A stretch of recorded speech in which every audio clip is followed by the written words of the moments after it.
We left off last class. We had just started getting into chemical formulas, which are how we represent compounds. You've probably seen chemical formulas before, maybe not a lot, but you've probably seen some before. And we talked about how we can break down chemical formulas to count up the number of individual atoms. This is useful. You hopefully use some of this on your pre-lab or our lab today. These subscripts let us know how many of each of these atoms is in this whole group. So we can make conversion factors that relate the amount of each of these individual chemicals to the whole thing. So for example, in this, this would be calcium phosphate, is what we would call this. We've got 3 calciums in every one Ca3PO4 2. So we can make a conversion out of that just the same way there's 12 inches in 1 foot. So if we've got a certain number of these whole units, we've got 3 times as many calcium if we were to break it down into its individual pieces. So that's hopefully some information that you use on your pre-lab that I think I forgot to point out yesterday. We also talked about how chemical formulas are important that you not change them. There's one specific chemical formula that refers to one specific chemical, generally. And it's important that we get the subscripts correct. This is important for other reasons as well that we'll talk about later today. We also have different types of chemical formulas. So there's a molecular formula. That's typically what we're going to be looking at. So this shows the number of atoms in 1 unit. I say 1 unit because we can either have molecules or another thing that we can have is formula units. They're essentially the same thing. If you take one of the smallest unit of a compound, of a chemical, that's how many are in there. This is typically what we're going to be seeing, what we're going to be talking about. We will be learning something else. So for example, glucose is a common sugar molecule. Glucose has 6 carbons, 12 hydrogens, 6 oxygens.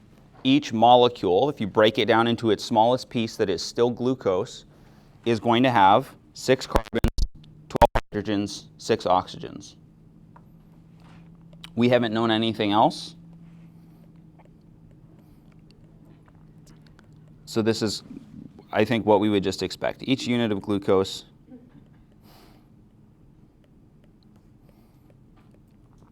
has 6 carbons, 12 hydrogens, 6 oxygens, each actual individual little unit.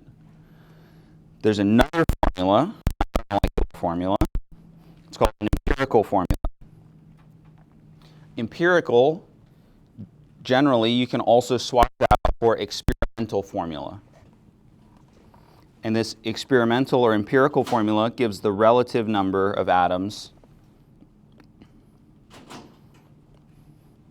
of each element in the compound.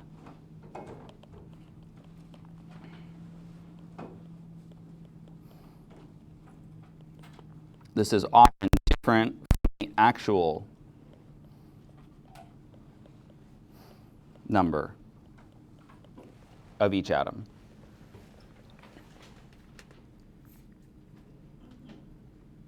We will be doing a lab, might even be tomorrow, we might even be doing a couple of labs, I forget, where we find an empirical formula. We figure out by burning something or decomposing something, we figure out how much of each of the components is in there relative to the other things. We can't actually go in and count them individually. We don't have the tools, or we're not using the tools to go in there and figure out how many of each there are. We can only figure out the ratio of them. So an empirical formula for glucose, each of these subscripts is divisible by 6. And so our empirical formula, our simplified formula, is going to be CH2O. So breaking it down even simpler, within like a whole batch of glucose, if you separated all the atoms out from each other and counted them all out or massed them all out, you'd have 1 carbon for every 2 hydrogens for every 1 oxygen. And the reason that we might come up with this is because we don't know how the atoms are connected. If we break it down into all those individual pieces, we can't figure out, okay, how many of the carbons were connected with each of the hydrogens. We just know, generally, we've got a certain amount of carbons, a certain number of hydrogens, a certain number of oxygens. We don't know how they were paired up before we, blew up our molecules or whatever. So these are often going to be different when we're talking about them. They can be the same. So the empirical formula and the molecular formula can be the same. For things like H2O, we've only got 1 oxygen. We can't simplify or reduce that formula. I'm going to write reduced or simplified to go along with empirical formula because that's probably more helpful than experimental. Ammonia, we've got nitrogen. You can't reduce that anymore. You can't simplify these subscripts because of only having 1 nitrogen. For something like sucrose, which is another type of sugar molecule, we've got C12H2O11, and 11 being prime number, we can't reduce or simplify that anymore. We don't have anything other than 1 that would go into all 3 of these subscripts, so that's as simple as it can get. So the empirical formula is the same as the molecular formula.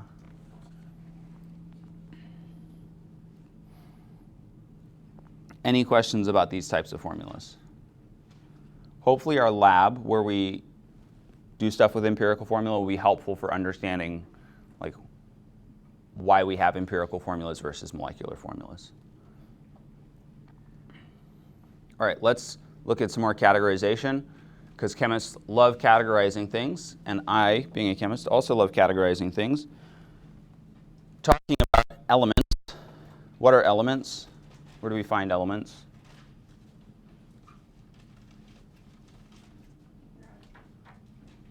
Elements we find on our periodic table of the elements. It's just one type of atom. So within elements, one type of atom, we've got ones that are atomic. Atomic elements, one atom is the smallest unit, or is the normal natural unit.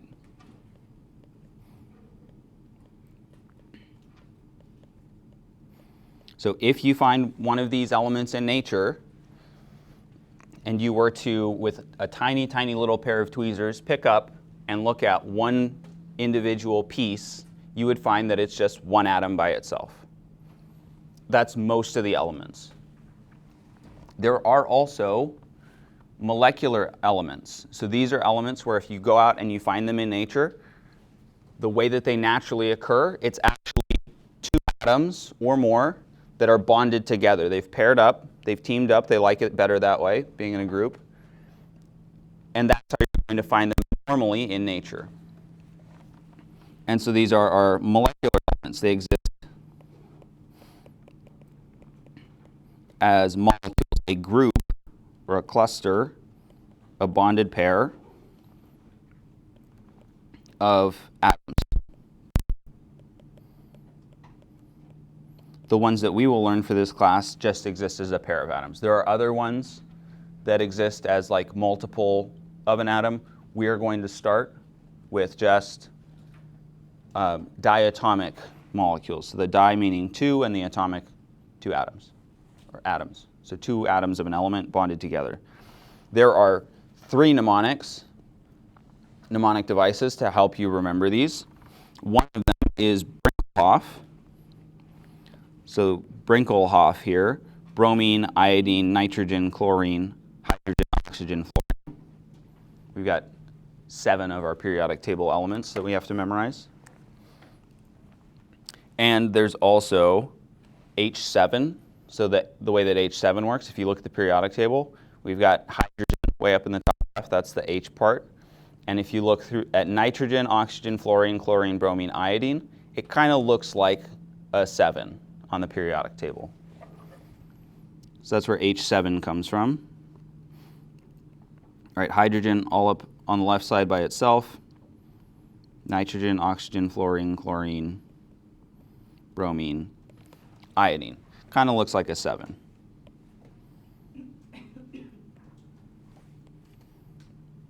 But like a little bit of a weird 7. That's where H7 comes from. And then we've got my own personal favorite, horses need oats for clear brown eyes.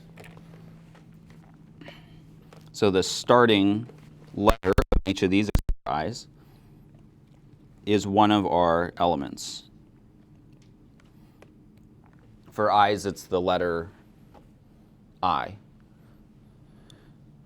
So horses need oats for clear brown eyes. I'll often reference this, horses need what for clear brown eyes, or something along those lines. I'll make some reference to horses or clear brown eyes.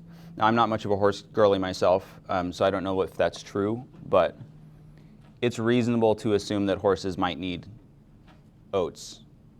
Maybe not for clear brown eyes, but I think they like them. So all of these are going to exist normally, naturally, in nature as whatever the element symbol is, sub 2. So like the oxygen that we're breathing is O2. The nitrogen, which makes up like 70% of air, is N2. All the rest of these also exist as their sub 2 versions. So choose one of these.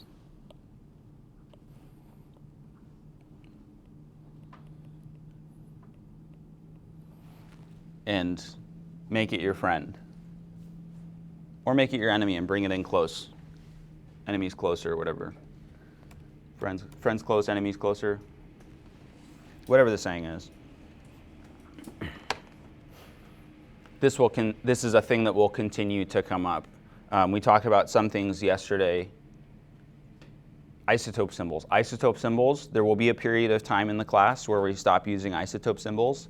And then in like one of the last chapters, isotope symbols will come back with a fury, with a vengeance. We're going to use them again sort of towards the end of the class. So I had mentioned, I think last week, some of the topics build continuously throughout the semester. Some of them we're going to drop them and then we'll pick them back up again later. This is one of those things that we're kind of more going to just keep building. It's just going to keep showing up. Isotope symbols with the number up top, number down below, symbol, this AZX. That is going to disappear for a while and then it'll come back. So make sure that you're not completely losing your knowledge of these things. Okay, so that's elements. If it's just one type of atom, we can also have compounds. Compounds are different types of elements.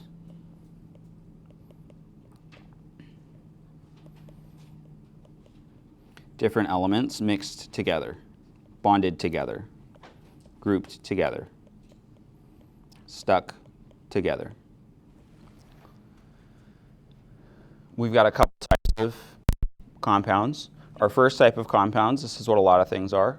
These are both what a lot of things are. Molecular compounds. Molecular compounds are formed from 2 or more nonmetals. Where on our periodic table do we find nonmetals?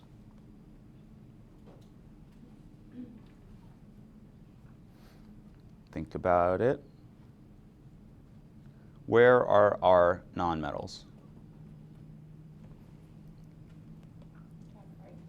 In the top right of our periodic table. So stuff like carbon, nitrogen, phosphorus, selenium, sulfur, bromine, iodine, kind of all that stuff up there in the top right of our periodic table. That's where our nonmetals live. If we have only nonmetals in our compound, then we have a molecular compound. So something like ammonia, NH3. Nitrogen is a nonmetal. It's in that upper right corner. Hydrogen also counted as a nonmetal, even though it's like up in the left, because hydrogen's weird. So this would be a molecular compound.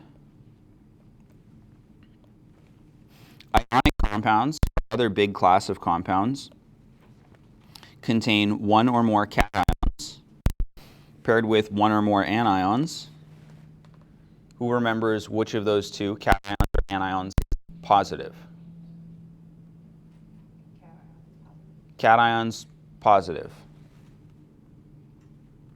And maybe it helps to think of that like cat paws, positive, biscuit makers, a thorn in your side, a rude awakening, what have you. All right, so cations, positive, and anions are negative.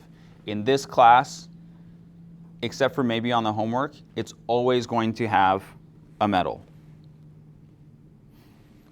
And a metal, basically just anything that's not in that top right corner. A lot of the time it's going to be something like iron or cobalt or nickel or copper, or it'll be something in our alkali metals, first column, alkaline metals, second column. Those groups have metals in the name, so that's another way to remember them. The one exception that might show up, probably won't show up on an exam, would be if it's got ammonium, NH4+. A bunch of these polyatomic ions, I think this one's on your green sheet. One of the sides on your green sheet, all the way at the bottom, should have polyatomic ions.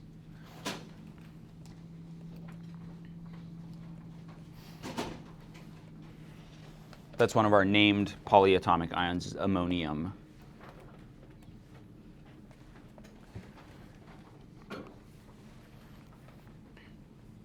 So molecular compounds, only that stuff in the top right corner, only nonmetals. Ionic compounds, nonmetals, and metals. Going to have a metal in it.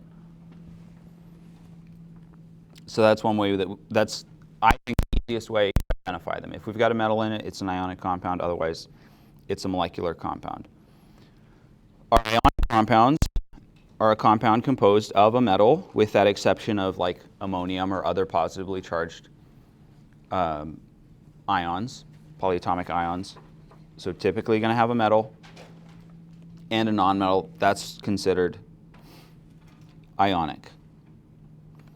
And the basic unit, the smallest unit, the singular one little bit of an ionic compound is the formula unit. It's one formula of the chemical of the compound.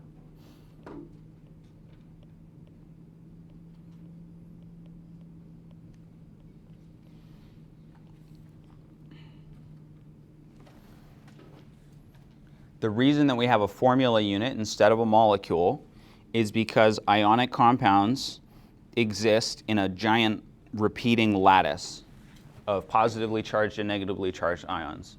So I believe it's our purple ones here are the sodium. It doesn't really matter. But one of these is sodium, one of these is chlorine. One of them is positively charged. It's the sodium. And one of them is negatively charged. It's the chlorine. And it's just a repeating one after the other forever as far as you can possibly imagine, and then a little bit further in all three directions. And so if we were to try to put a molecular formula to this, we would have to know exactly how big it is and exactly how many sodiums and chlorines are in there. And that's going to be an outrageous number almost all the time. And so instead what we say is, all right, what's the simplest version of this? What's the smallest repeating unit of this? And for sodium chloride, it's just one sodium and one chloride. You can just basically copy-paste that forever, and then you've got your salt crystal or whatever.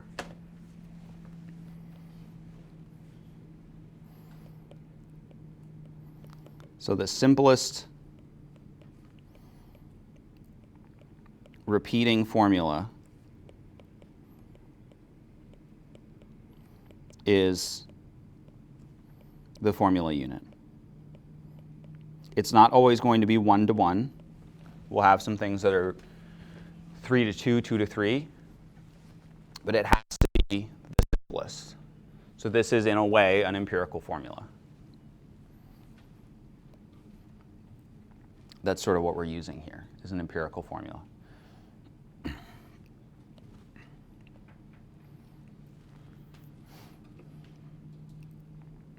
All right, let's try classifying some substances based on what we know, what we've just learned. We want to classify each of these substances as an atomic element, just one single piece of the element, just one atom is the smallest piece, or a molecular element where it's got two atoms stuck together, it's just one element. A molecular compound where it's only nonmetals, stuff that's in that top right-hand corner of the periodic table, and also hydrogen, or an ionic compound where we've got the nonmetal and a metal. So A, Fe, is that an atomic element, molecular compound, or ionic compound?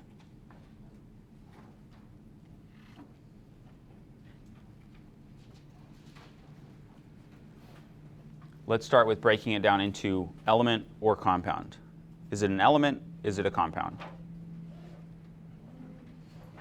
It's an element. Fe is iron.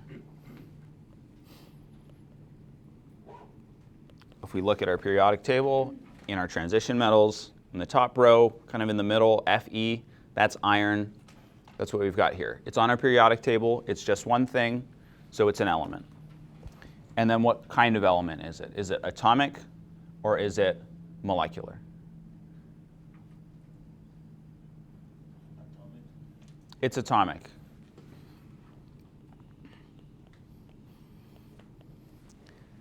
Atomic would be a great guess, partly because we're told that it's just Fe. It's also not in Brinkelhoff, H7, or Horse's Neat Oats for clear brown eyes. So that's how we know it's atomic. Moving on to PCl3. Is PCl3 an element or a compound?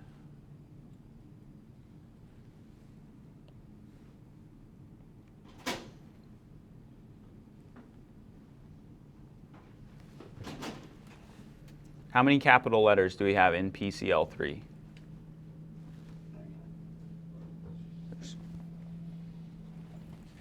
More than one, right? More than one capital letter. That means that we've got at least two chemicals or two elements. At least two elements, we know that we've got a compound. It's not just one symbol. We've got three letters. We don't have any three-letter element symbols. So it's a compound. Is it molecular, all nonmetals, or ionic, having metal and nonmetal? Yeah, it's molecular. We find phosphorus, that's P, and chlorine, Cl, in that upper right-hand side of the periodic table. Phosphorus kind of right in the middle of the right-hand group of our main group elements, and then Cl over in our halogens, also on that right side. What about LiBr? Is that a compound or an element? That one is also a compound. We've got two different chemicals in there. What kind of compound is it? Is it molecular or ionic? It's ionic. How do we know it's ionic? There's a metal and a nonmetal. Yeah, so lithium is a metal. Lithium shows up in the first column. It's number 3 on our periodic table. It's an alkali metal. That makes this an ionic compound.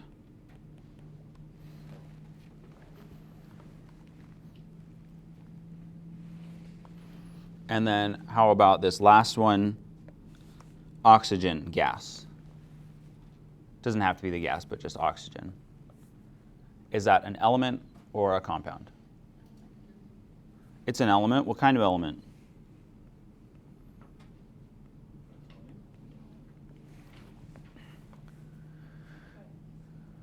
What do horses need for clear brown eyes? Oats. What's oats start with? Seeds, and then they grow up into a plant, and then you harvest the, oats starts with O, right? O for oxygen. So oxygen gas is molecular.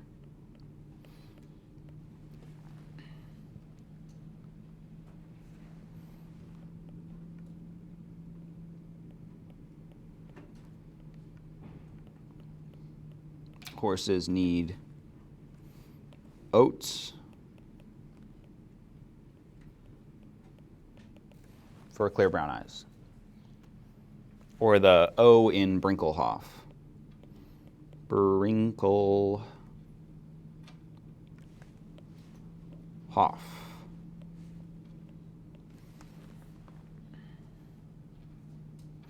Questions about any of those?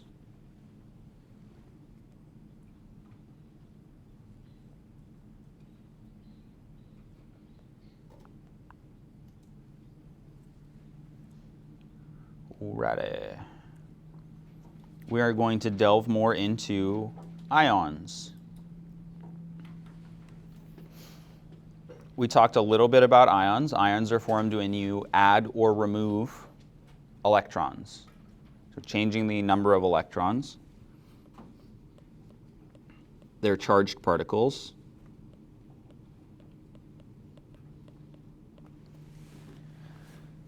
There are a lot of ions with predictable charges.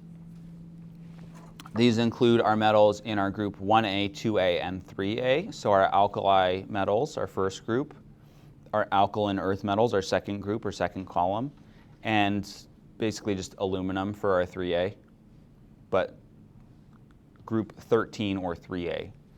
Remembering that the A means that we're in the main block, so we're excluding those nasty transition metals in the middle.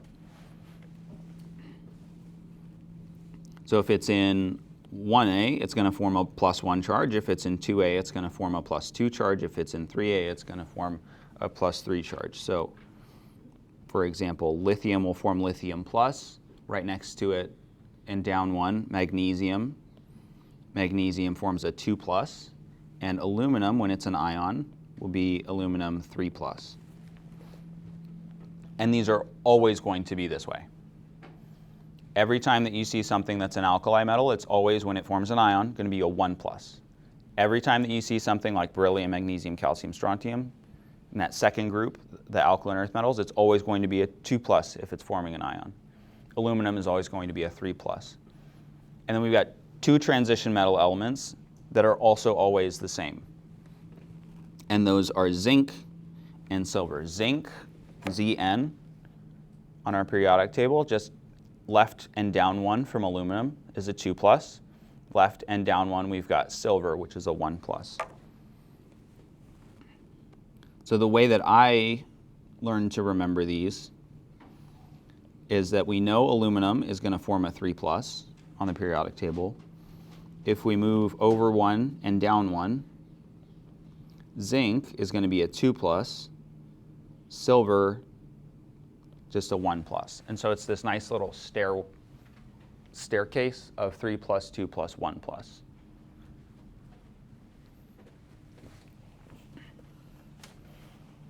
Aluminum's the most important of those three to know.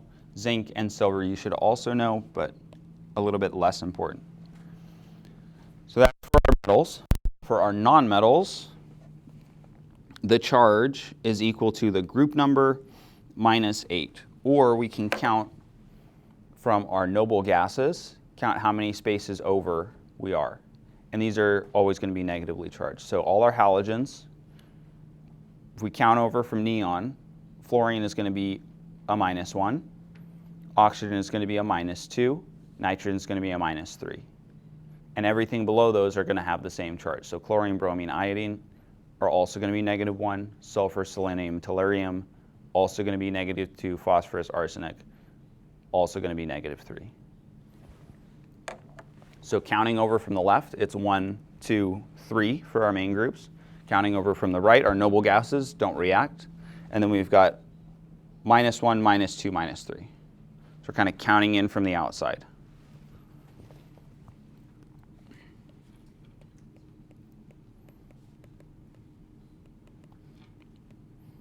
So counting in from the sides, 1+, 2+, 3+, skipping the transition metals, and then counting over from the right, we've got 0 for our noble gases, -1 for our halogens, -2 for our chalcogens, that's what those are called. But oxygen and sulfur and so on. And -3 for our pnictogens, which are nitrogen, phosphorus, etc. You don't need to know chalcogens or pnictogens.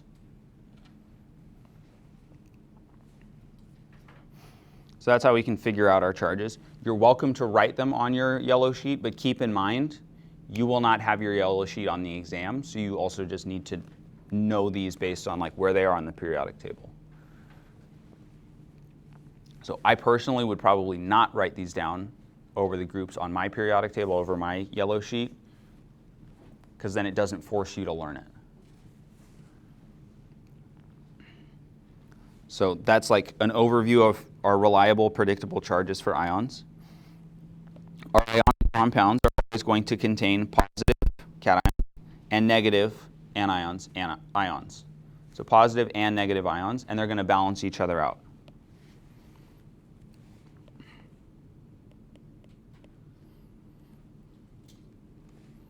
An ion's formula unit, our smallest piece, is always neutral.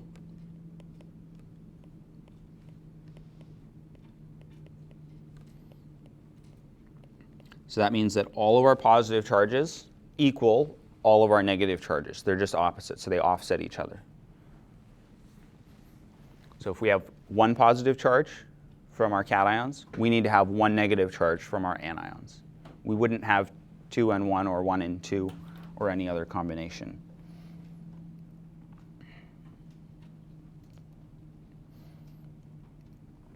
Here's a slide showing like on our periodic table.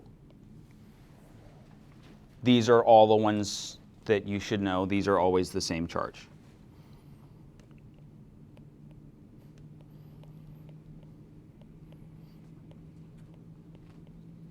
So you should know these.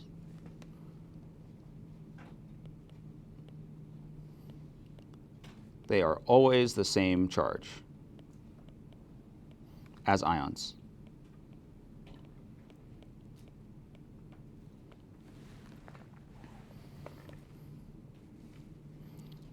We've got our 1 plus, 2 plus, 3 plus. We've got our little stairway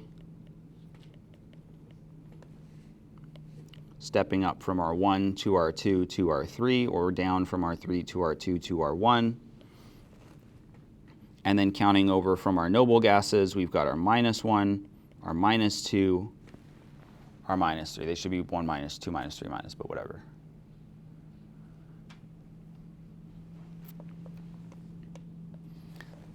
This would be something that you could practice if you've got a study partner. You could just take turns listing off elements. Like one of you has this out for a little bit. What charge does this thing have? And they just have a blank periodic table. What charge does this one have? Blank periodic table. Somebody's probably made like a Quizlet or a, flashcards or something online that you could play with these as well to practice them.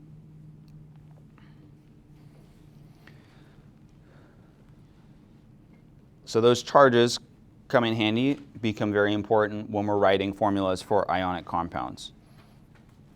To write a formula for an ionic compound, this is assuming that we start with, actually it's maybe not assuming that we start with the name, but we would need to start with the symbol for the ions, including the charges. The charges are critically important here. So we'd start off with, let's do magnesium and phosphorus. And I should color match these. All right, writing out our symbols, magnesium and phosphorus, assuming that we just have 2 ions. We need to know what charges magnesium and phosphorus are. Let's find them on our periodic table. Go ahead and look for those.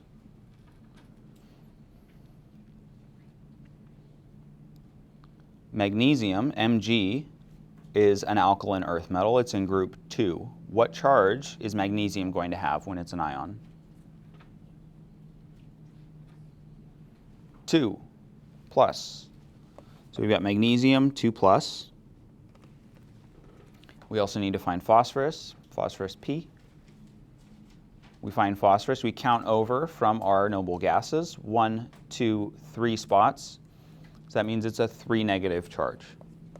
So P 3 minus.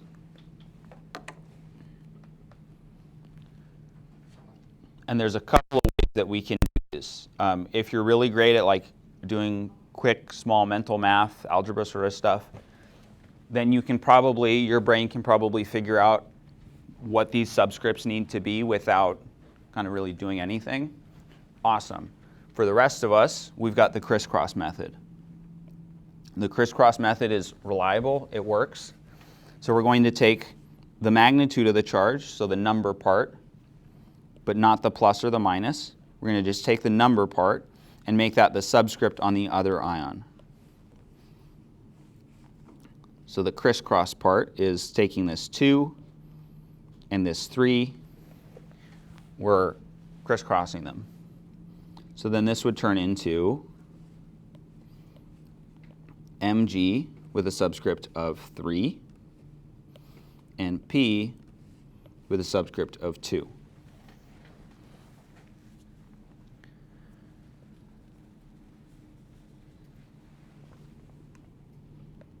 An important note here is that if it's possible, we want to reduce the subscripts so that we've got the smallest whole numbers.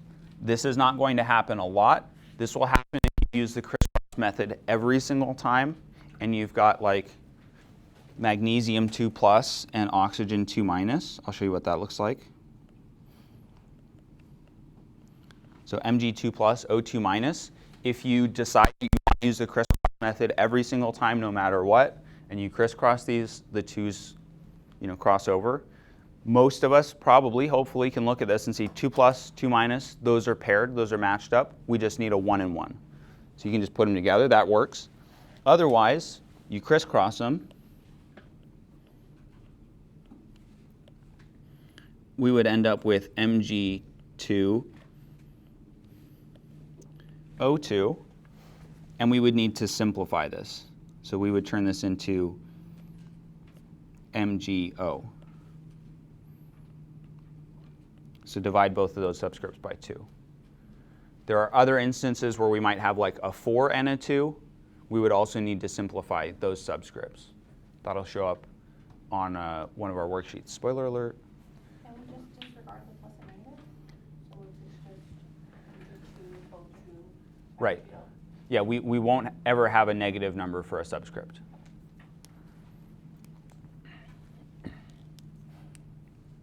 And then if we wanted to, if we don't trust our crisscross, or if we just want to be diligent, then we can check and make sure our charges match.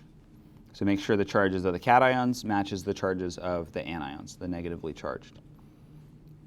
So the way we would do that for Mg3P2 for magnesium and phosphorus, I'm going to write a little line down the middle. Magnesium has a 2 plus charge. Phosphorus has a 3 minus charge. We've got 3 of the magnesiums. And we've got 2 of the phosphoruses. So 3 times the 2 plus charge on each of our magnesiums gives us a total of 6 plus. For our phosphorus, we've got 2 of them, and they've got a 3 minus each. So 2 times 3 minus, we have a total of 6 negative charge. So we've got a 6 positive total. We've got a 6 negative total. Those are equal and opposite, so those will cancel each other out.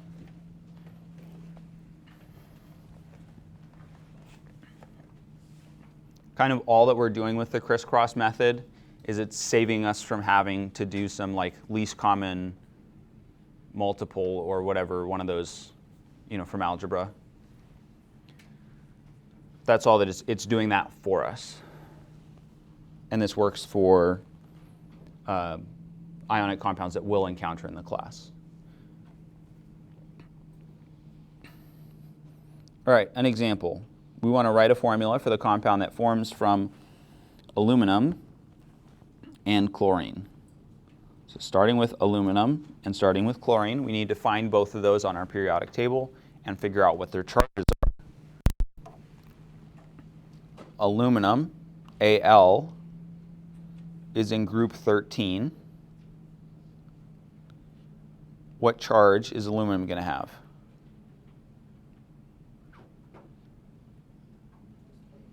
Plus 3. Yeah, I said 13. It's also 3A because it's our third column in our main group. It's going to be aluminum 3 plus. And then we've got chlorine. Chlorine being Cl is a halogen. It's going to be -1. So Cl minus. Some of us might look at this and say, okay, well, we've got 3 plus and we've got 1 minus. If we just give ourselves 3 of those chlorines, then we'll be all matched up. We'll be all even Stevens. You're welcome to do that. If you don't want to crisscross it every single time, fantastic. That's great. You don't have to. For the rest of us, though, we're going to crisscross it. If you've got a 1, if there's no 1 written here, it's optional. You don't actually have to move it over because 1 times 1, making a 1 here, there's already a 1 there. However you want to think of it. So Al with an invisible 1 and Cl with a very visible 3. So this would be AlCl3.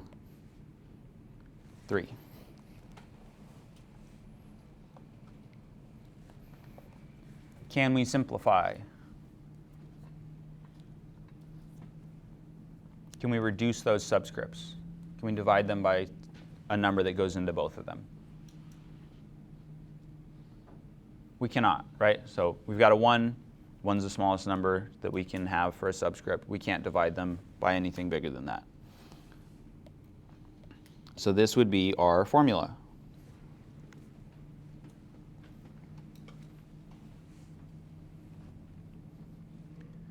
Questions?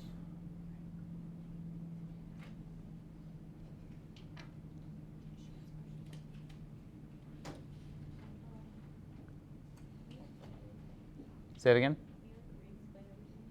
So we're starting off with, we're told what the elements are that are going into this. So we're going to be reacting aluminum and chlorine through chemistry. And we want to know how they're going to combine. We know that aluminum is going to form 3 positive charges. It's going to be aluminum 3 plus because it's in our third group over. So our first group starting with hydrogen, our second group starting with Be beryllium, third group starting with boron. We skip our transition metals. So our third group, aluminum is going to form a 3 plus charge. So that's why we write down Al3 plus. For chlorine, our noble gases don't react. That's like what they're known for. They don't react with stuff. Those are going to not form ions. But our halogens are going to form 1 negative ion. So the way that they form ions is they gain the number of electrons of the nearest noble gas. So for example, chlorine has 17 electrons normally because it has 17 protons. If it were to become like argon, it would have 18 electrons. So it would gain 1 electron to become like argon. And that's why it's minus, because it would have 18 electrons, 17 protons. It's got 1 extra negative charge, so Cl minus. Then we take the charge and make that the subscript of the other thing. So that 3 from the aluminum scoots down over to be with the chlorine. So we've got 1 aluminum, 3 chlorines, and the charges from those will balance each other out. We've got a total of a 3 plus charge from our aluminum. We've got 3 chlorines times 1 minus each, so we've got a total of 3 minus from our chlorines. Those positives and negatives will balance each other out, so we've got a neutral formula unit, so AlCl3. Other questions?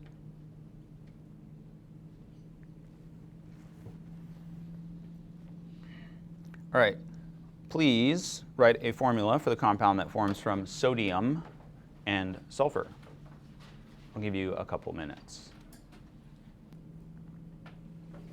All right, we've got a compound that's forming from sodium and sulfur. What is the symbol for sodium? Na. Yeah, sodium is Na. And what charge does sodium form when it's an ion? What charge will it have?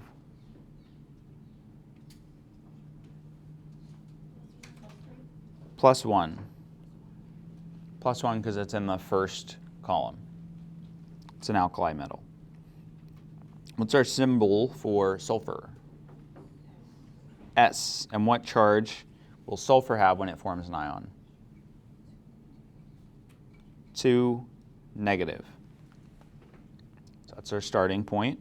Figure out what we've got for ions for sodium and sulfur. Then we're going to crisscross them. And we get Na with a subscript of 2, S. If we wanted to, we can check them and make sure that these charges balance each other out. We've got a 1+ charge on sodium. We've got 2 of them. 2 times 1+ is 2+. And that balances out with our charge on sulfur, which is 2-.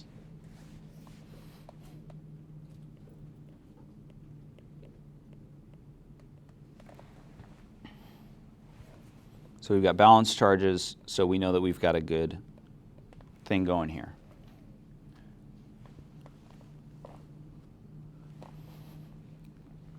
So those are our simplest ionic compounds.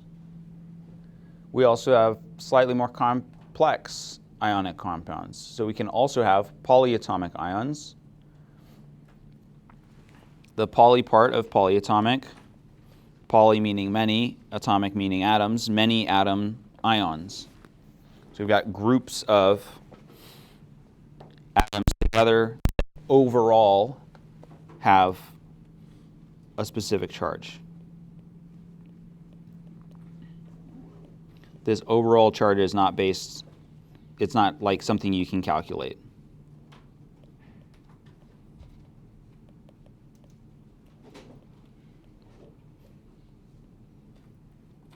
The overall charge.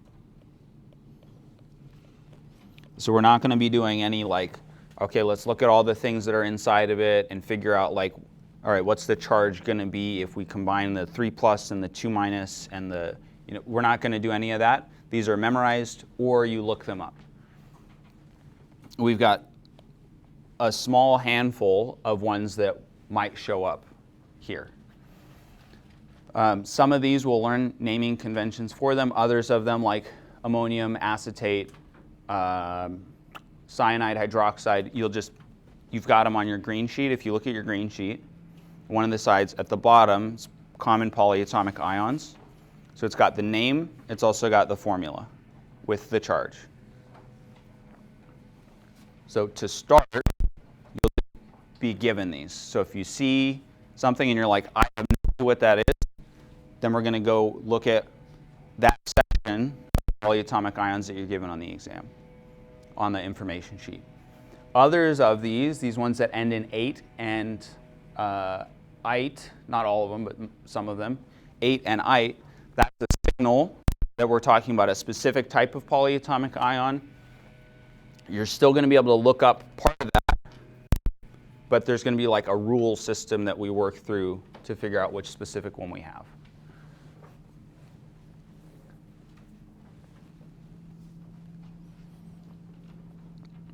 For now, we will just use the table.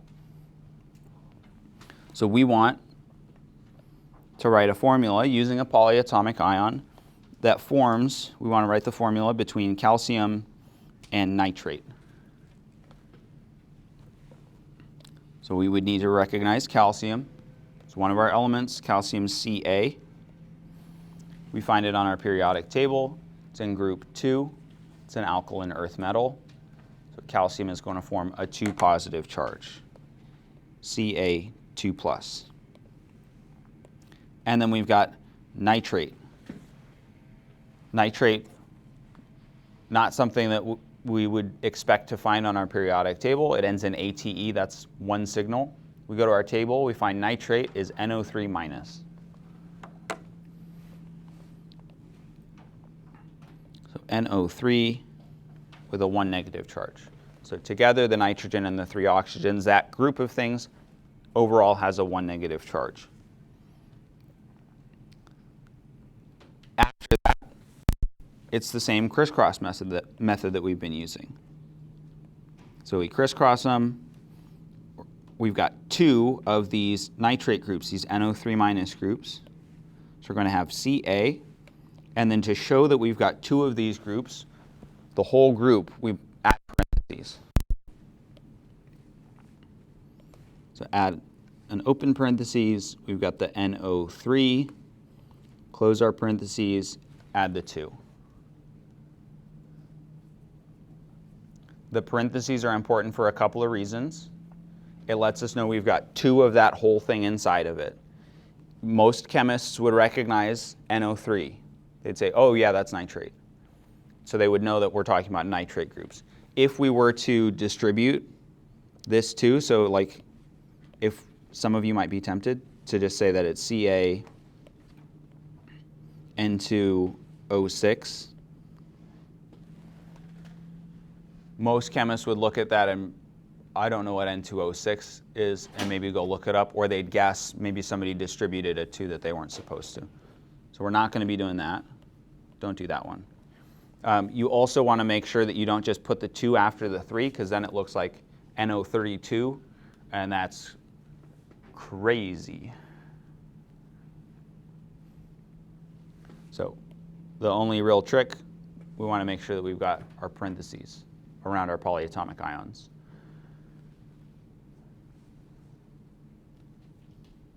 Other than that, looking up our ions, at least for now. Another one. We want to write a formula for the compound that forms between aluminium, as it's often spelled elsewhere in the world, and phosphate. Aluminum, we've seen before today. Al, it's a 3 positive charge because it's in group 3A. It's the 3rd group in our main group. And then phosphate, the 8 ending lets us know that it's a polyatomic ion. This is a common polyatomic ion ending.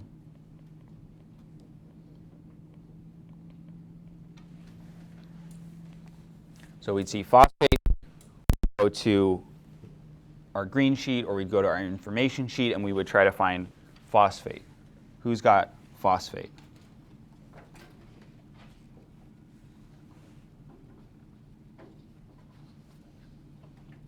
It's going to be in that top side of that same side of the green sheet. Who's got it?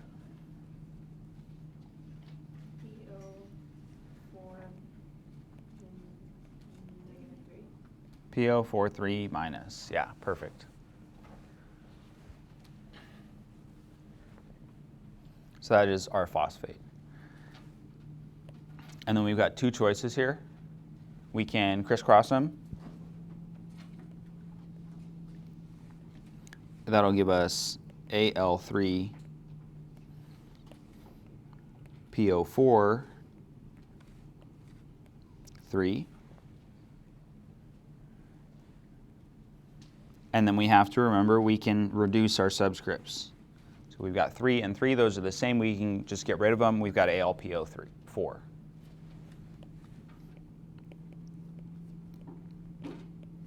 Or we see that we've got a 3 plus and a 3 negative. Those are going to cancel each other out. We combine them 1 to 1, and we skip to the good part. Straight to AlPO4.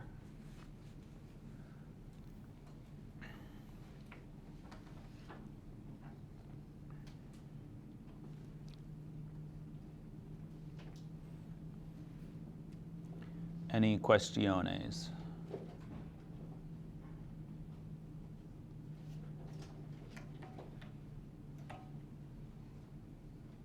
No preguntas.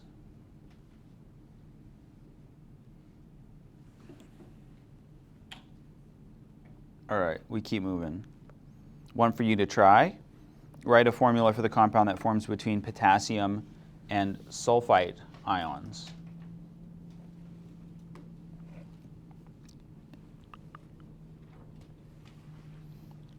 I'm going to jump back to that table that we looked at earlier because sulfite is on here. So find sulfite. It's in the all the way in the bottom right. Put it into your memory, your short-term memory. Load it up. And we're back. In case your short-term memory is not having a great time today, SO3 2 minus. So we've got potassium. What's our symbol for potassium? K. K is our symbol for potassium. What charge does potassium form when it's an ion? Plus. Just one plus. K plus. And then we've got sulfite, which we looked up, / I gave you, SO3 2 minus. We're going to crisscross them. We get K2, that's me, SO3. K2SO3, final answer. Questions? Yes? We don't need parentheses because the subscript that we added is just for potassium.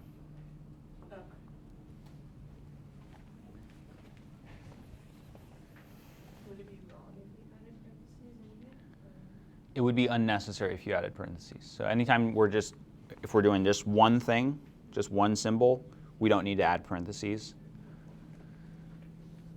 So I personally wouldn't. You won't see it on an exam. I don't know if it's technically wrong, but you shouldn't do it. I'm sure there's a lot of examples of other things that are not technically wrong, but you shouldn't do them. But I couldn't think of something fun on them. Anyway, we'll take a break and come back in 10 minutes. All right, picking up back after our break. The way that we are going to continue building on this is nomenclature.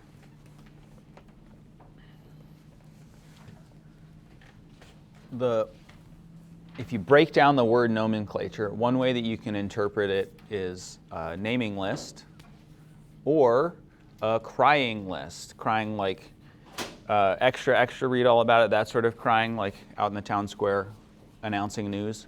But it can also feel like crying, boo-hoo, weeping, weeping, sad, sad, sort of crying, depending on how much time and effort and energy you put into it. So we've got a couple of different types of naming systems. We are not learning all of the naming systems. We're learning how to name a couple of select types of compounds. This is just kind of baby's first nomenclature. So we're learning like relatively basic nomenclature. That doesn't mean that it's necessarily easy. There's a bunch of rules. There's like a whole like diagram of, a choose your own adventure of putting together a naming convention. A lot of our chemicals are named by a system. Named according to a system. And there are actually a couple of systems. We're just going to be learning one of them. But a very important first part is identifying what type of compound. So for example, molecular or ionic would be one of the ways that we break things down. That's part of why we spent a little bit of time identifying what those are. There are also compounds that have a common name. So like water has the chemical formula H2O, ammonia has the formula NH3. We often use just the common names instead of the systematic names. Typically the things that we're going to be naming, you're just going to use the systematic name. Or if it shows up and it has a common name, we're just going to use the systematic name. We're not going to worry about memorizing all of the common names, but I will say some of them occasionally. All right, we're going to start off with naming ionic compounds. The very first step in naming an ionic compound is that we have to identify that it is, in fact, an ionic compound. So if we have a metal and one or more nonmetals, we would call it ionic. Sometimes we'll also see NH4+, which is ammonium, as our cation instead.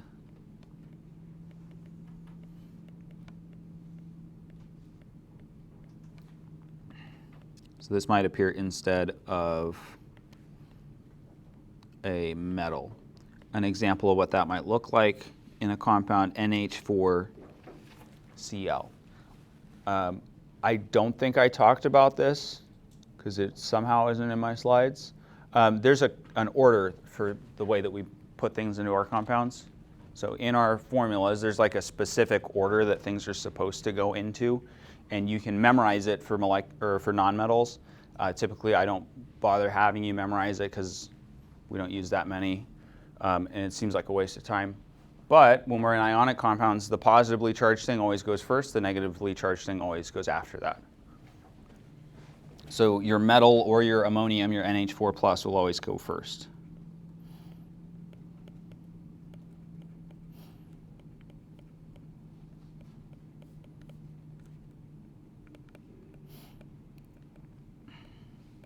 Is always first, and then our negatively charged ions, our anions, are always going to come after that. There are bigger, badder, scarier ionic compounds that have like 3 or 4 or 5 ions. We're not gonna be doing that. Not in this class. All right, so ionic compounds, things that have a metal or ammonium and a nonmetal, can be categorized into 2 types. Cations, the metal part, that can have only one possible charge. So this is our groups 1A, 2A, 3A, zinc, and silver. Things that are always going to be the same charge. And then we've got things that can have more than one possible charge. And this is going to be our transition metal elements.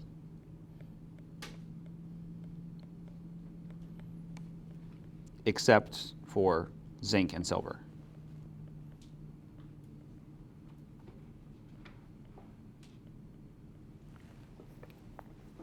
So we've identified we've got a metal and we've got a nonmetal.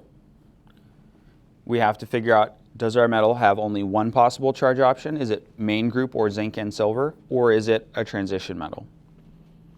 Transition metals, as I talked about, I think last class, can have so many different options, except for zinc and silver.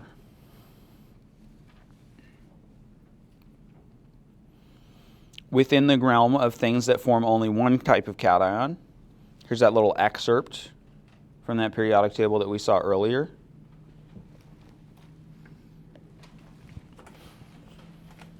These metal ions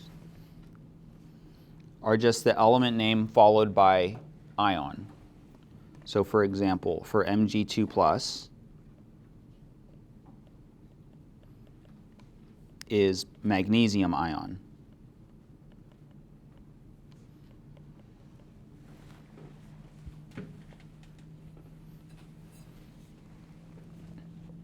Ag+,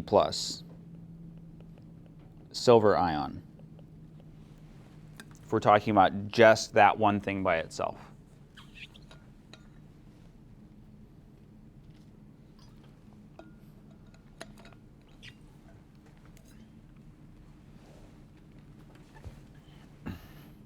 For metals that form more than one type of cation, the charge is not always the same, and so we have to specify the charge.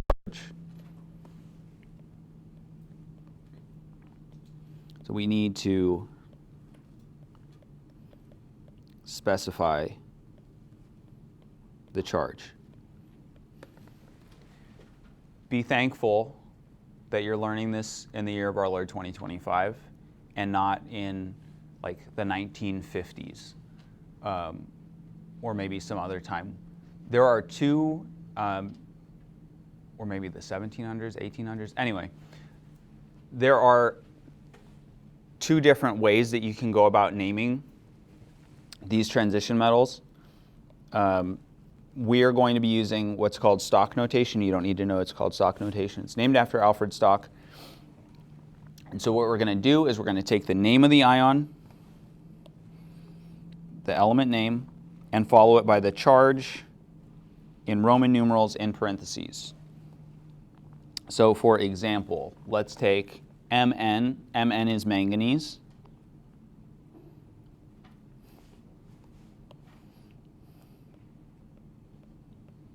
So manganese.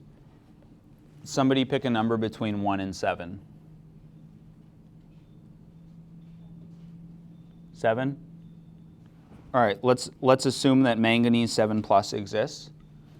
So the name for Mn7 plus, manganese, then parentheses, open parentheses, are Roman numerals for 7, which is VII, close parentheses. So that would be the name, and we would add ion at the end. So this would be the manganese 7 ion. For things like Fe2 plus, Fe is iron,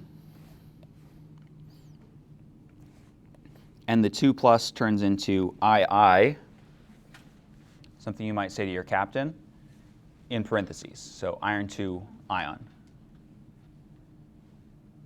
And if you think that's bad, you won't believe iron 3 plus, because that's iron III ion, iron 3 ion.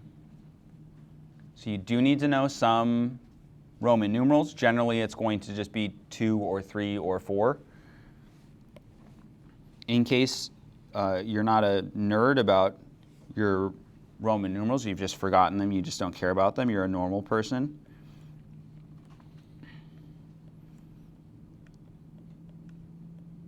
Here's a bunch of them. So I is 1. You add them up. You can only have 3 in a row. Once you get to 4, we take our symbol for 5. We put a 1 in front of it. That means subtract 1 from the 5. 5 is V. And then for 6, you take V and you put an I after it. That means we're adding 1 to 5. 7 would be VII, VIII, 9, and 10. You don't need to know through 10. You should know like maybe, let's make it 1 through 7. The most important being like 2, 3, 4.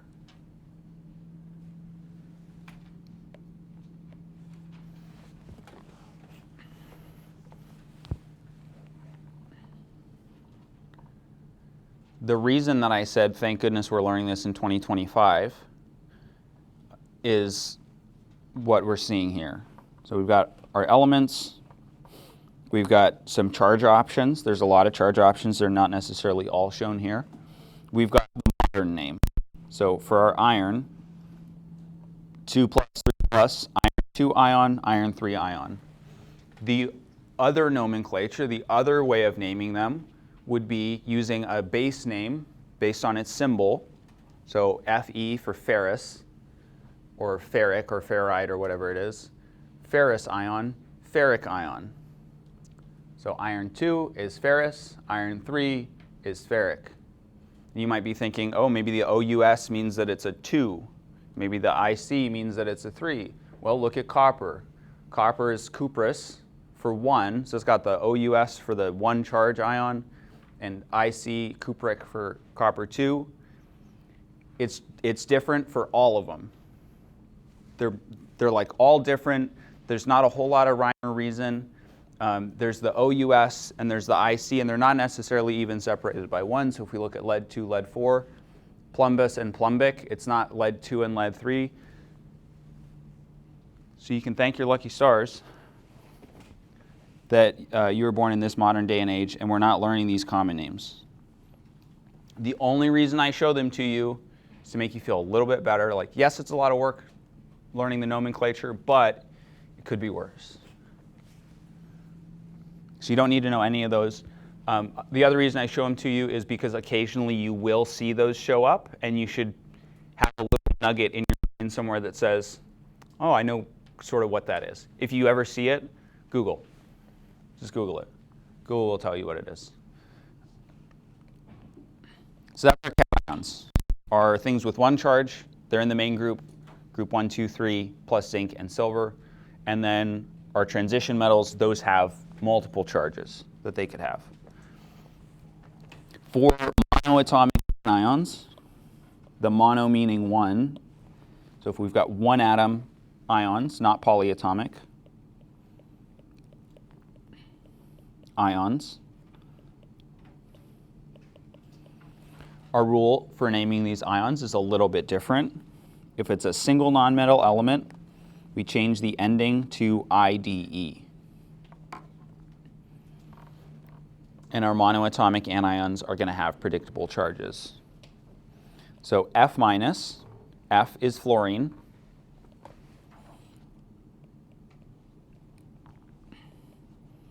We would replace this ene, the INE, with IDE. So it goes from fluorine to fluoride, add ion at the end. I usually don't say the ion part, I just say fluoride, chloride, bromide, etc. For something like oxygen,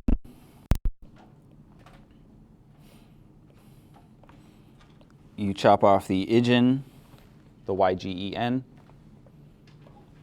Ox is the base, add the IDE, it's oxide ion.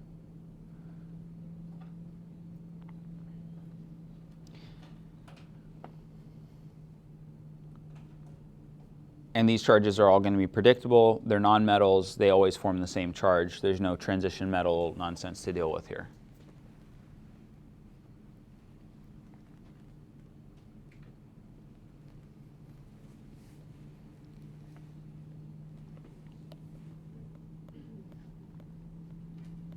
So change the ending to "ide." That's the big takeaway.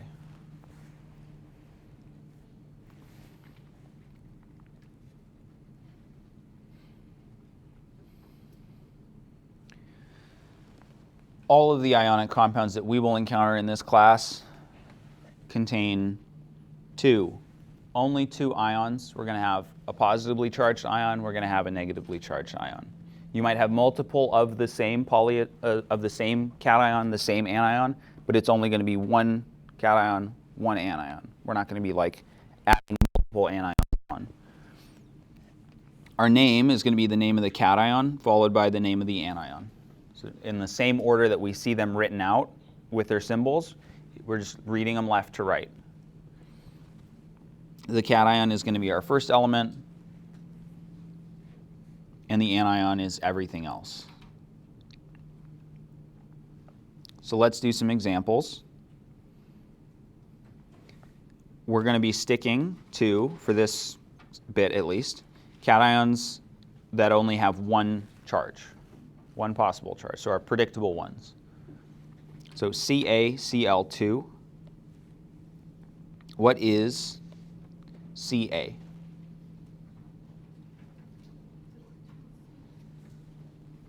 It's calcium.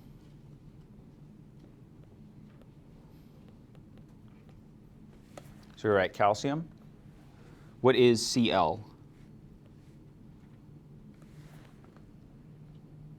Cl is chlorine.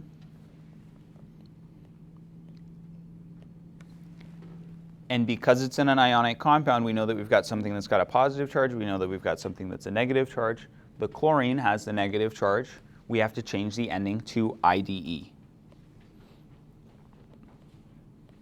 So we chop off the INE, swap it out for an IDE. This is calcium chloride. We don't have to specify that there's two chlorines and that there's one calcium. because we could work our way back. We know that calcium is always going to be a 2+. We know that the chlorine is always going to be a 1-.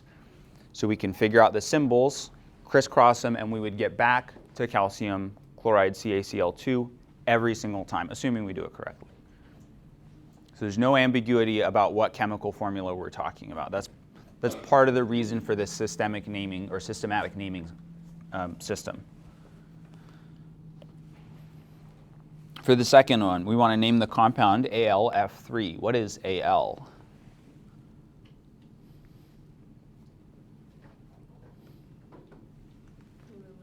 Aluminum. Aluminum always forms a 3 positive charge, so we don't have to specify the charge, so it's just aluminum. And what is F? What does F stand for? Yeah, fluorine. We're paying our respects. So the base of fluorine, fluor, and we change the ending to IDE. So this is aluminum fluoride.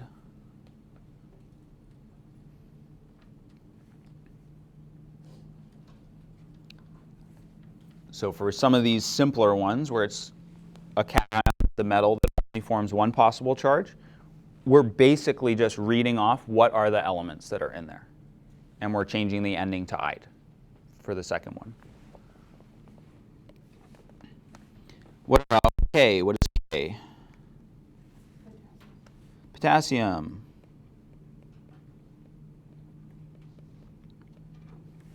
And what is Cl? Still chloride. Chlorine. So chlor, it's in an ionic compound, so we change the ending to IDE, potassium chloride.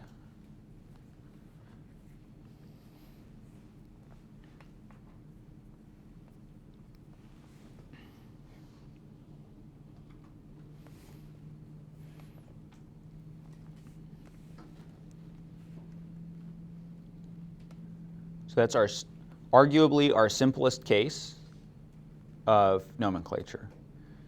If we have something that's not always the same charge, we might have to do a little bit of algebra, a little bit of sleuthing, a little bit of snooping to figure out what the charge on our metal is. So that's what we're talking about here. If the metal forms more than one type of ion, so if we have a transition metal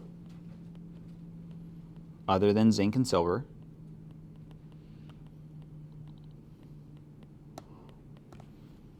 we have to figure out the charge.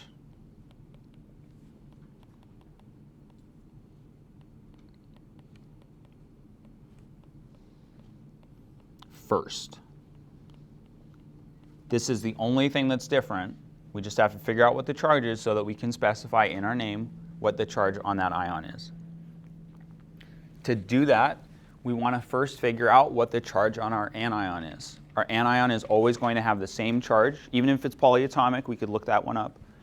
It's always going to have the same charge. We know that the positive charges need to balance out the negative charges, so we'll do a little bit of algebra and figure that out. So for example, what is the charge on the Fe and Fe2O3? We've got Fe. Fe is iron. Iron is one of our transition metal elements, so we don't know what the charge is. It's got a couple of options. So we are going to first look at our oxygen. O for oxygen. What charge does oxygen form when it's an ion?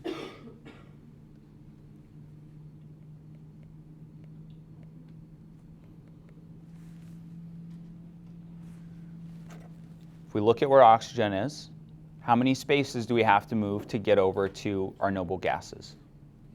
To move over 2 spaces, it's going to be a 2 negative. So oxygen, I guess is fine. Oxygen is O2 minus. And we have how many oxygens? We've got 3. So 3 times 2 minus. We've got a total of 6 negative for our anions. And we know that our cations have to balance that out. So Fe2 must have a total 6+ charge, because that's all of our cations. So 2 irons, whatever the charge is, equals 6+. So what is the charge on one of our irons?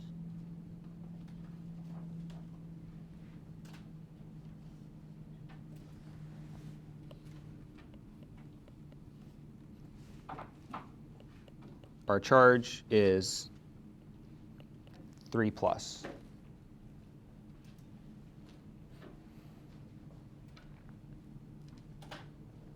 Questions about figuring that out? When we've got an ionic compound, our cations are always going to have the same charge. So it's not like we're going to have a 2 and a 4 for our irons. They're always going to be the same. So here we have iron 3 for our iron instead of iron 2.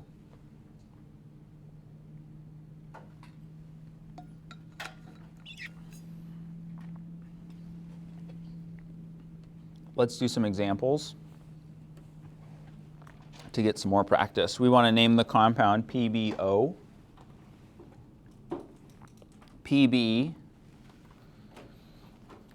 is not one of the ones that we've memorized. Pb is under carbon, and we don't know what those will form.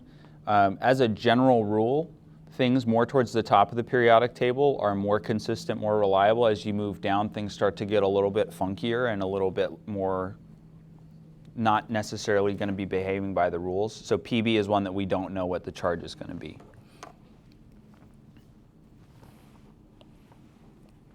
Okay, so Pb, not sure what charge it could be. However, O, oxygen, we know what the charge is going to be. Oxygen is going to be O2 minus.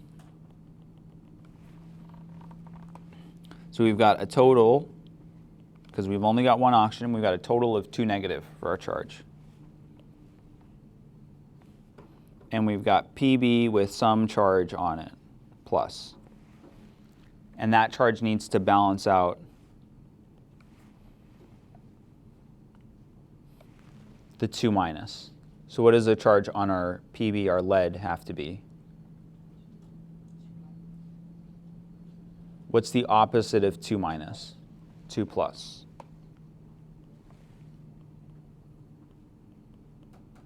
So that 2 plus balances out the 2 minus from oxygen.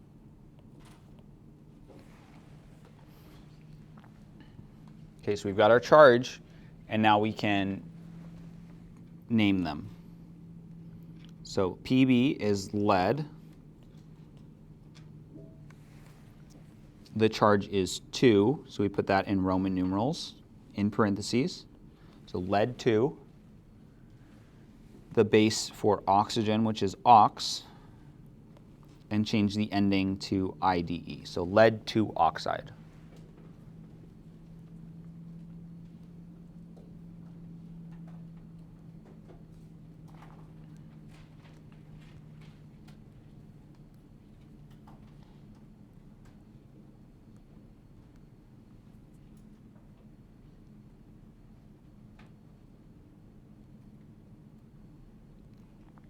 Any questions about solving that one?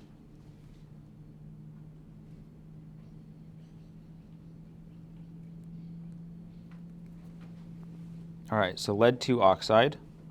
We want to also name this compound Cu2S. Cu is copper. It shows up in our transition metals, so we don't know what the charge is. It isn't zinc or silver, even though it's right next to them.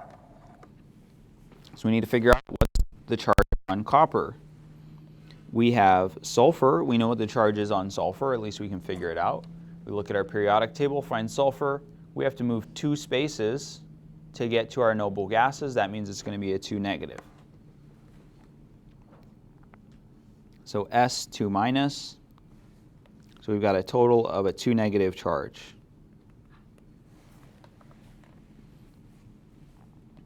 Our coppers together have to balance out this 2 negative.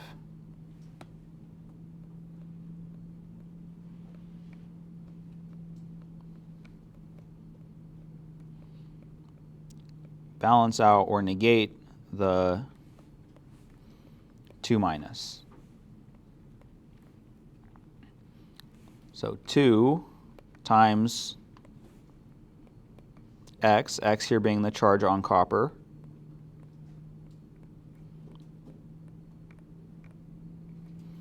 equals what would balance out 2 negative? What would be the opposite of 2 negative? 2 positive.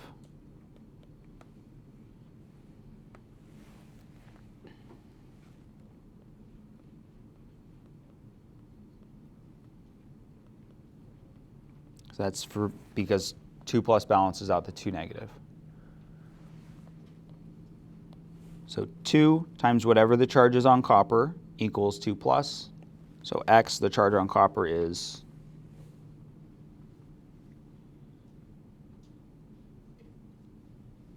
2 times what is 2? 1. It's copper 1, or just Cu plus.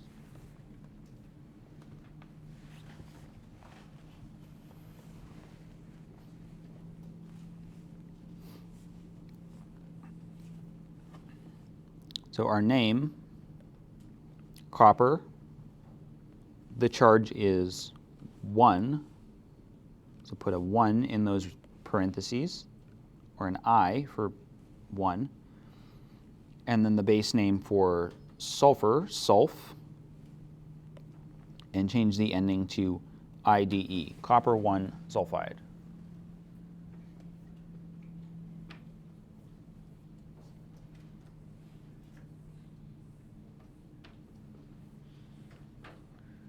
Questions at all? Any questions? Confusions?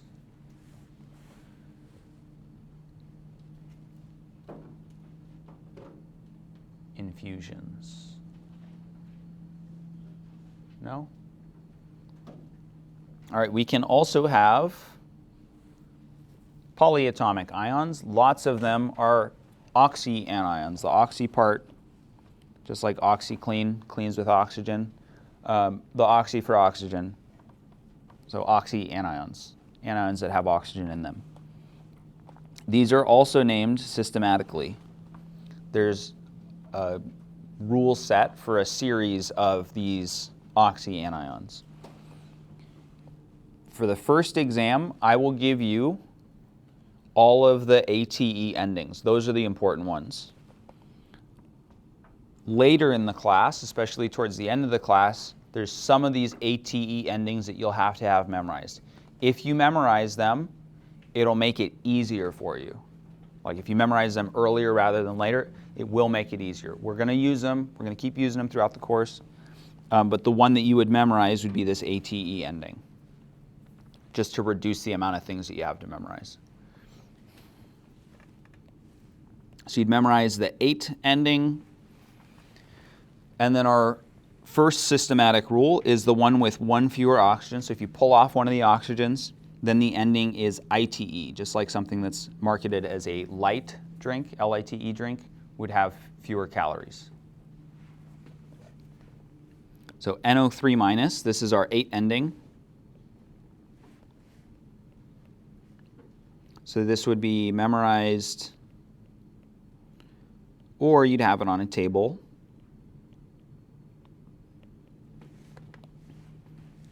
Same thing for sulfate, SO4 2 minus. And some of my spacing messed up on my slides, I guess. If we change the number of oxygens, we drop it by 1. So instead of NO3 minus, we go to NO2 minus, or SO4 2 minus to SO3 2 minus. We drop 1 oxygen. Then the ending changes to ITE.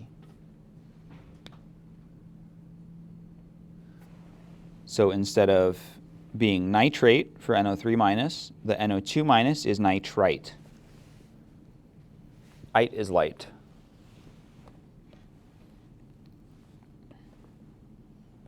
So the 8, this is our base. The ite is -1 oxygen. And that's the only thing that changes about the formula.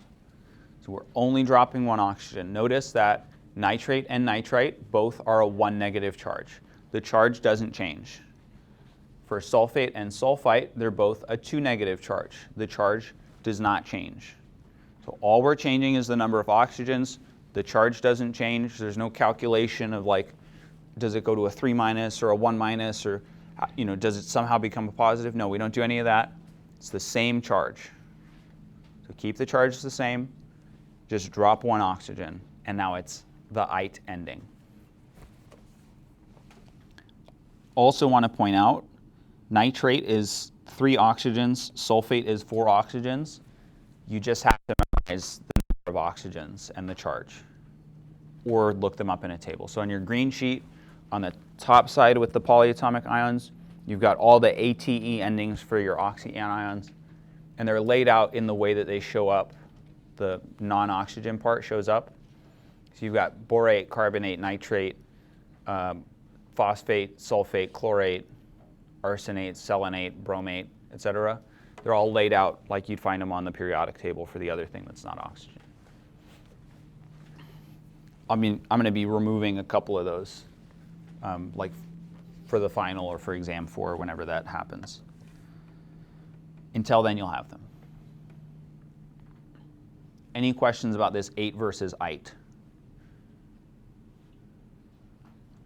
Okay, so we've got 8 versus ite. There's 2 more ways that we can change things. Some of them will have up to 4 different options. So we've still got our base of 8. The ATE ending, so for example, for chlorine, chlor ending with 8, that lets us know that it's the oxyanion. The 8 ending, the ite ending, lets us know it's the oxyanion. If we drop 1 oxygen, then we change the ending to ITE. We can also expand 1 up from our 8, 1 down from our ite. So if we wanted to add 1 onto our ATE ending to specify that we're going up 1, add the prefix per, like hyper. Somebody's hyperactive, they've got extra activity. The per is extra. So +1 oxygen per. Our base is ending in ATE. Our -1 oxygen is the ITE. If we want to take 1 more off of that ITE, we do a prefix. That prefix is hypo. So hypo, still ending in ite, is -2 oxygens compared to our base. So chlorite is ClO2 minus. Hypochlorite is 1 less than the ITE ending, so it's ClO minus.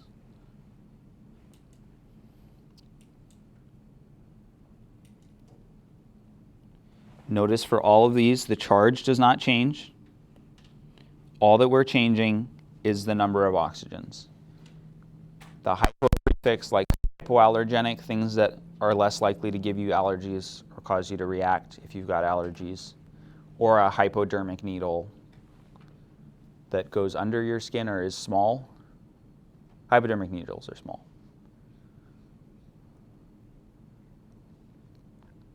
Do we have questions about these rules? You also have these rules on your green sheet. So if you look on your green sheet, it's just below. So look 1 section down from your oxyanions, and it's got your rules for your +1, your -1, your -2. There's also a thio option in there. We don't use that.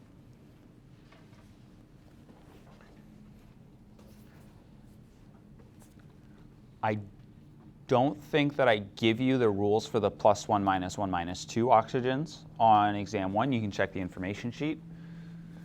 But you will get the ATE endings, so you don't need to memorize what the ATE endings are, what their number of oxygens, what their charge is. You just need to know if we add 1 oxygen, if we remove 1 oxygen, if we remove 2 oxygens, what do we do to the name? So basically this slide, you should know how to do these transformations. A good way to practice that might be writing out that little table.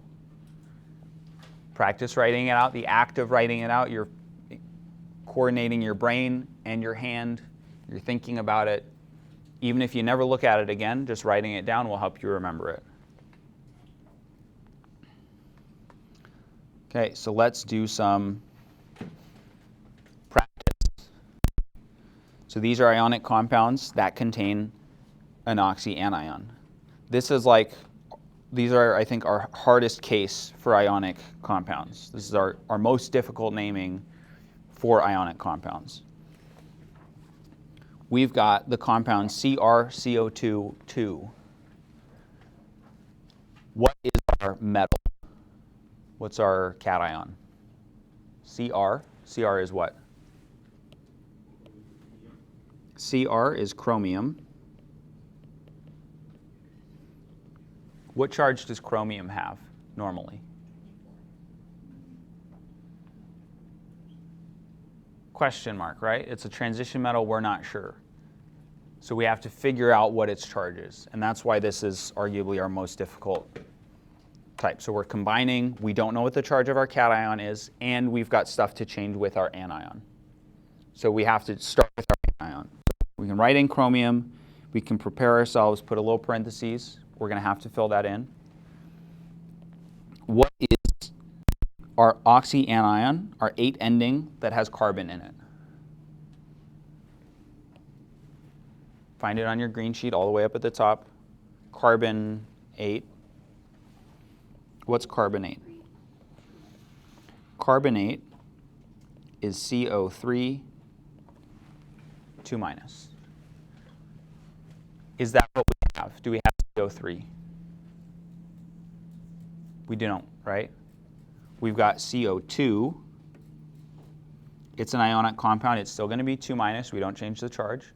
So what have we changed between CO3 and CO2? One less oxygen. We've got 2 oxygens now instead of 3. So if we drop 1 oxygen, how do we change the name? Carbonite. So it's carbonite.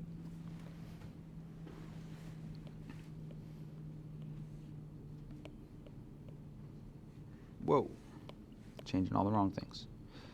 Boop, boop, boop. So chromium, carbonite.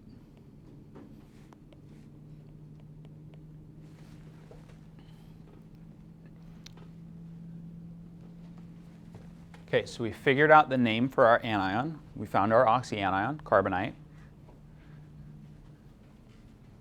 What is the total charge from our carbonites, our CO2s? Each of them has 2 minus, right? And we've got 2 of them. So we've got a total of 4 minus. That 4 minus needs to be balanced out by our chromium. We only have 1 chromium. So what's the opposite of 4 minus?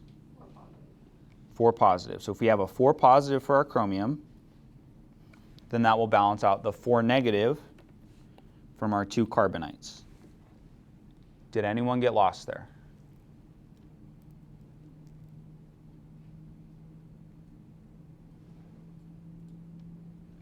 Okay, so chromium has a 4 positive charge. In Roman numerals, that is IV. So chromium 4 carbonite is our full name.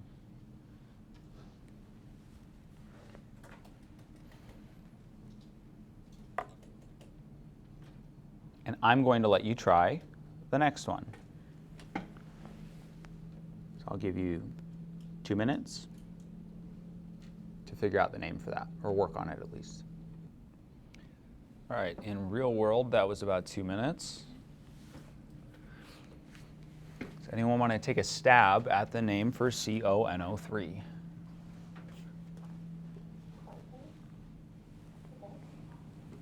Cobalt, what?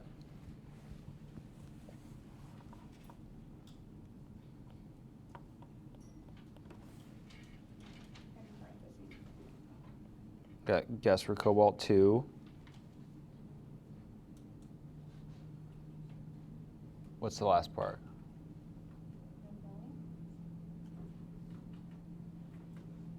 Ammonium? Let's find out. All right, our compound CONO3, CO is in fact cobalt. So we can start off just by writing that it's cobalt, and then so that we don't forget that this is a transition metal, CO is a transition metal. We don't know what the charge is, so we don't forget, let's write some empty parentheses. Hopefully that'll help us remember we need to put something in there. We need to fill that. And then we have to look at our anion, NO3. NO3 is a polyatomic ion. It's got oxygen in it. It's an oxyanion. It's negatively charged. What is NO3? Huh? Nitrate. Yeah. So nitrate for NO3. What's the charge on nitrate? Negative. So NO3 minus. So we've got NO3 minus, so a total of 1 negative charge. And our cobalt then has to be the opposite of that. So it's going to be a 1 plus charge. So cobalt 1, and then the name of our oxyanion, nitrate. Oi. Cobalt 1 nitrate. Questions?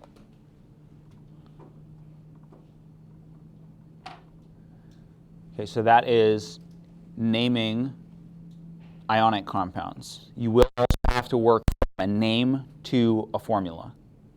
So working the opposite direction. So that's where you'll have to remember that these numbers, these Roman numerals in parentheses, are the charge so that you can set up your crisscross. We will move on to molecular compounds. Molecular compounds are fairly easy, in my opinion. So our first step, just like with ionic compounds, our first step is identifying it as a molecular compound. So molecular compounds contain 2 or more nonmetals. Only nonmetals. No metals in my molecular compounds. Molecular compounds are just nonmetals. And we are going to be learning binary molecular compounds, so we're only going to have 2 elements. So our naming for molecular compounds is that we use prefixes. So these prefixes go at the front of each element's name to indicate how many atoms we have. You should know these prefixes. I'm pretty sure I don't give them to you on any of the exams.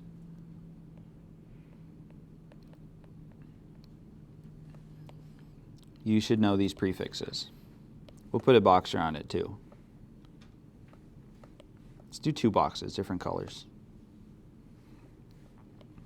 A lot of these might be familiar.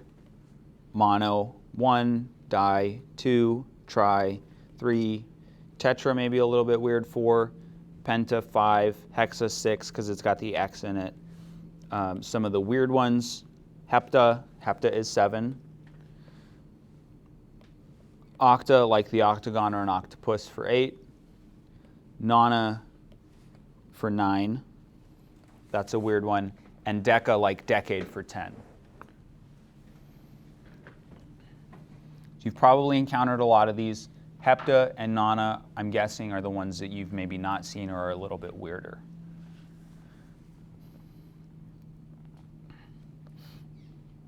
Other than that, the rules are pretty straightforward. There's one more weird bit. If there's only one atom of the first element, the mono prefix is omitted. It's only for the first element, though. Why is it only for the first element? I don't know. Somebody else made the rules. It wasn't my choice.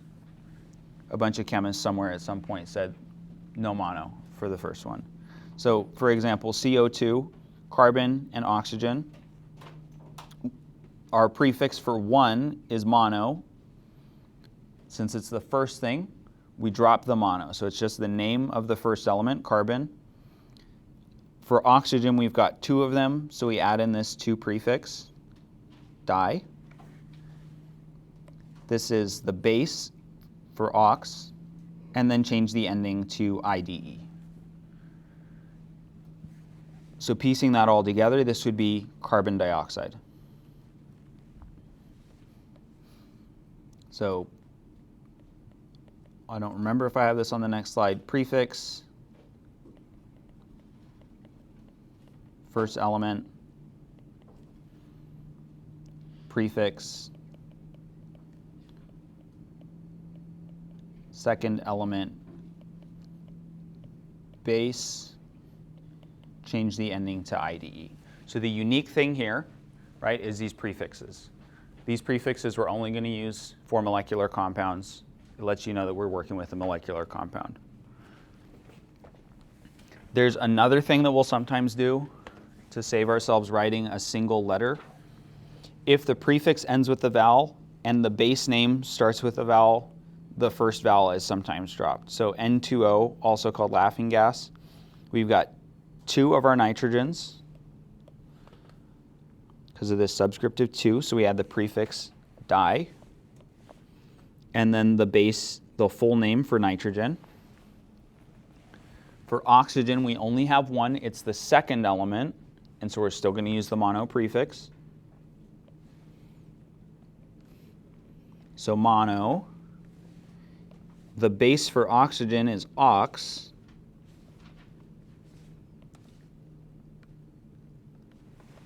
So instead of mono-ox, it's just monox, and then change the ending to IDE.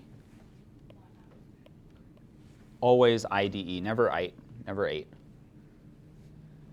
If you write dinitrogen monoxide or monooxide on like our nomenclature worksheet, or if it's like a pentaoxide and you write pentaoxide instead of pentoxide, I don't care, that's fine. Like everyone will understand what you mean, it's really not that big of a deal. If you feel comfortable trying to drop a vowel, awesome, go for it. I also won't care if you like screw that part up. Like any chemist would understand what you mean, it's not that important. It's not that serious. All right, and then our last slide that we'll end here. We want to name the compound N2O4. We want to name the compound NH3. NH3 does have a common name. We're not going to use it. We're going to use the systematic name. So for the compound N2O4, how many of our N's do we have? 2. We have 2 N's. What is our prefix for 2? Aye. A little aggressive. Yes, it's di, di. So di prefix. What is N? What does N stand for? Nitrogen, dinitrogen.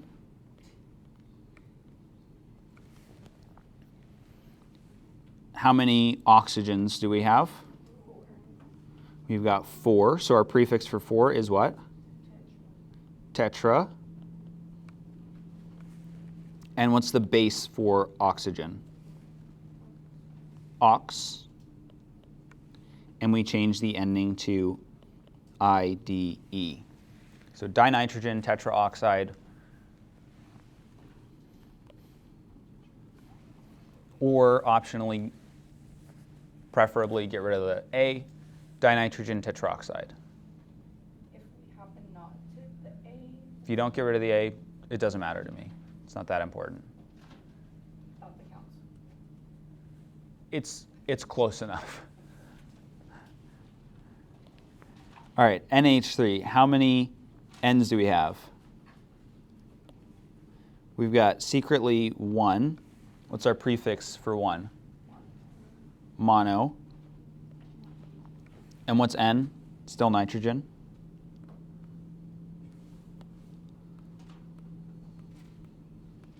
And we've got how many H's? 3. 3 is tri, like triangle, triforce. And we've got H, the base for hydrogen is HYDR, and we change the ending to IDE. There is a problem with this name. What's the problem?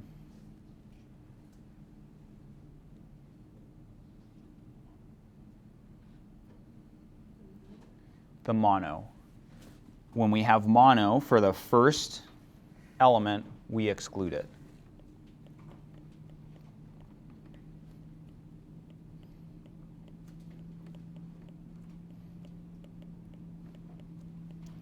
So if there's nothing for the first element, we just assume that it's 1. Otherwise, we'd have a prefix there.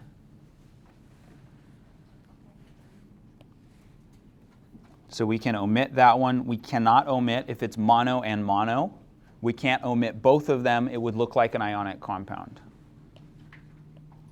So let's, just as an example of showing you like maybe why this rule exists, if we just had NH, which I'm pretty sure probably doesn't exist, then that would be nitrogen hydride if we got rid of both of the prefixes. And that looks an awful lot like we've got an ionic compound because it ends in "ide" and we don't have any prefixes. So that's maybe part of the reason why we've got the omit 1 mono but not both if there's 2.